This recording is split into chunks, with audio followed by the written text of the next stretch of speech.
Imagine waking up to a world where kings and queens lived lavishly, while the rest of the population struggled just to feed themselves. Picture yourself in 18th century France, where the gap between the rich and the poor was so vast, you could almost touch the heavens above and feel the earth below. Welcome to the story of the French Revolution, the explosive event that changed the course of history forever. It all started with King Louis XVI and his queen, Marie Antoinette, ruling a kingdom in crisis. France was drowning in debt caused by years of wars, including the costly American Revolution. To make matters worse, harvest failures and high bread prices had already pushed the common people to the edge. The masses, those who worked the land, lived in small, overcrowded houses and barely scraped by, had had enough. The aristocracy, on the other hand, continued to live in unimaginable luxury. The divide was unbearable. But what truly set the stage for the revolution was something even more powerful. A belief that things didn't have to stay this way. You see, the French Revolution wasn't just about food. It was about rights, freedom, and equality. It was a response to an unjust society, but it was also about the ideas that had started to spark across Europe. The Enlightenment, a movement that encouraged questioning authority, embracing reason, and demanding liberty, was in full swing. Think of it as the intellectual ground zero for many revolutions around the world. Philosophers like Voltaire and Rousseau were planting seeds of discontent, urging the French to think differently. Why should a king have all the power, they asked. What if we could govern ourselves as free citizens?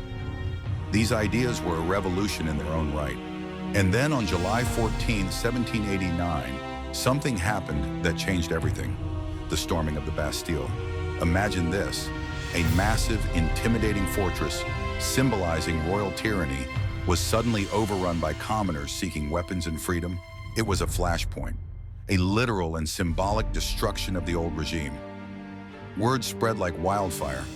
People saw the Bastille fall and thought, if they can take that, they can take anything. This wasn't just an attack on a prison, it was an attack on the system itself.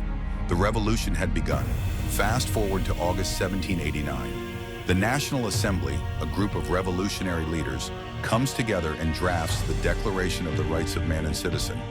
In it, they declare that men are born and remain free and equal in rights. Imagine that. A whole society built on the idea that every citizen should be equal, no matter their birth or wealth. Revolutionary, right? But revolution isn't without its problems. As things escalated, King Louis and Marie Antoinette tried to escape, hoping to rally support from royalists in other countries. But they were caught and brought back to Paris in humiliation. The king was no longer just a monarch. He had become a symbol of everything the revolution was fighting against. Things turned even darker in 1793, when Louis XV was tried for treason and executed by guillotine. The same fate befell Marie Antoinette. What followed was a period of intense violence known as the Reign of Terror, led by figures like Maximilian Robespierre, where thousands were executed in the name of saving the revolution. Imagine living in a time when every face you passed could be the last face you saw. Fear gripped the country, but revolutions don't always go as planned. In the chaos of war and constant power struggles, one man rose above all, Napoleon Bonaparte.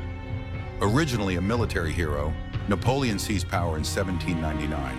Ending the revolution and establishing himself as Emperor of France. He'd go on to conquer much of Europe, but his story is a tale for another video.